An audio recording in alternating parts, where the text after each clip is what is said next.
नमस्कार मंडळी, आजचा आपला व्हिडिओ आहे तांबे पितळाची भांडी घासण्यासाठी आपण बनवलेला आहे या ठिकाणी जादूचे पाणी। बघू शकतात किती छान असं जादूचे पाणी मी टाकलं आणि माझे जे भांडं आहे तांब्याचं ते अगदी स्वच्छ या ठिकाणी दिसत आहे।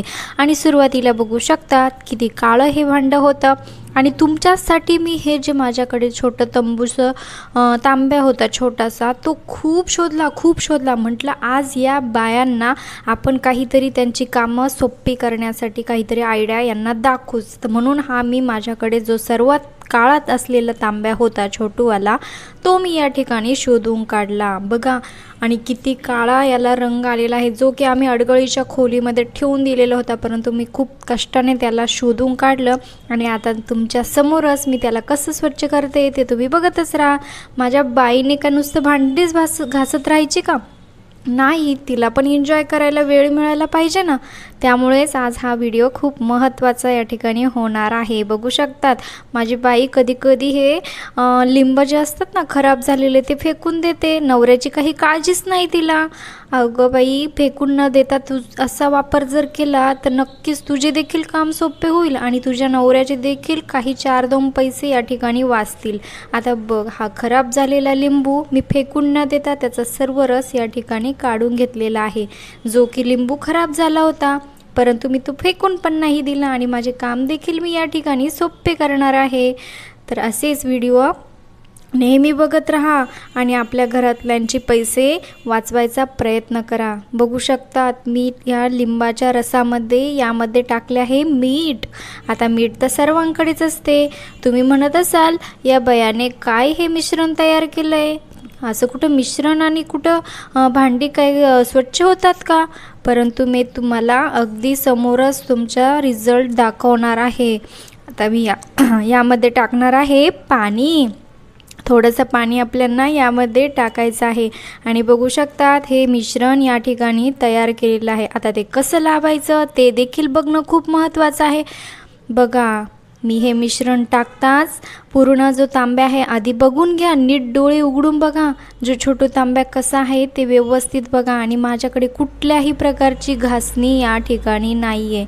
बघा नीट बघा कशा प्रकारे फक्त या छोट्याशा पाण्याच्या मिश्रणाने मी या ठिकाणी ही जी भांडी आहे काळी कुट्ट, जी की माझी बाई तासभर घासत बसते, तिच्या हाताला पूर्ण फोड येतात, कामच करत राहा नुसतं। जर असं डोकं वापरून अशा प्रकारचं जर मिश्रण तयार केलं, कशाला ती भांडी घासावी लागेल तासभर?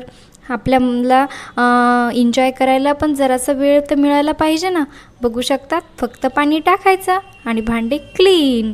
कशाला ती घासणी आणि कशाला ती साबण हवी असते?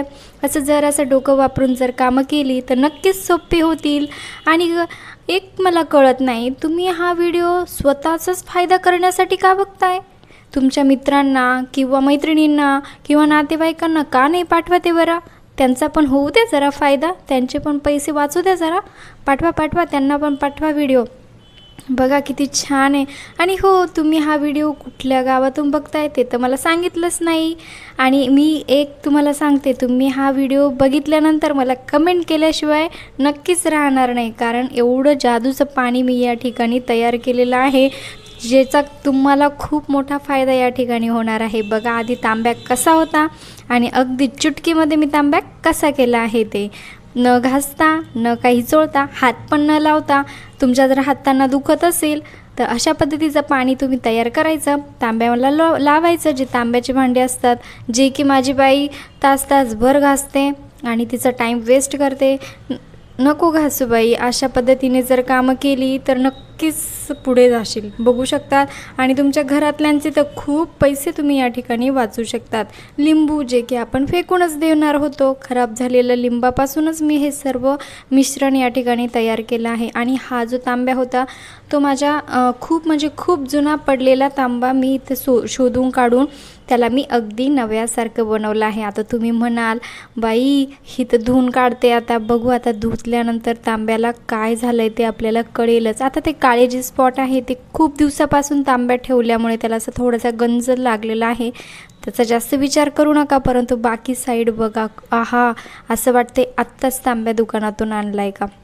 आता मी याला परत नवीन वापरात घेणार आहे, जो की मी फेकून दिला होता. परंतु नाही, आता मी याचा पुन्हा वापर करणार आहे. बघू शकतात किती छान आणि स्वच्छ तांबा या ठिकाणी निघाला आहे, ते पण घासणीचा वापर न करता, साबणचा वापर न करता, पितांबरीचा वापर न करता. आणि हो, तुम्हाला हा जर व्हिडिओ आवडला असेल ना, तर प्लीज चॅनलला नक्की सबस्क्राईब करा, कारण मी तुमचे पैसे वाचवण्यासाठीच व्हिडिओ बनवत असते. त्यामुळे पैसे वाचवायचे असेल तर चॅनलला सबस्क्राईब करा.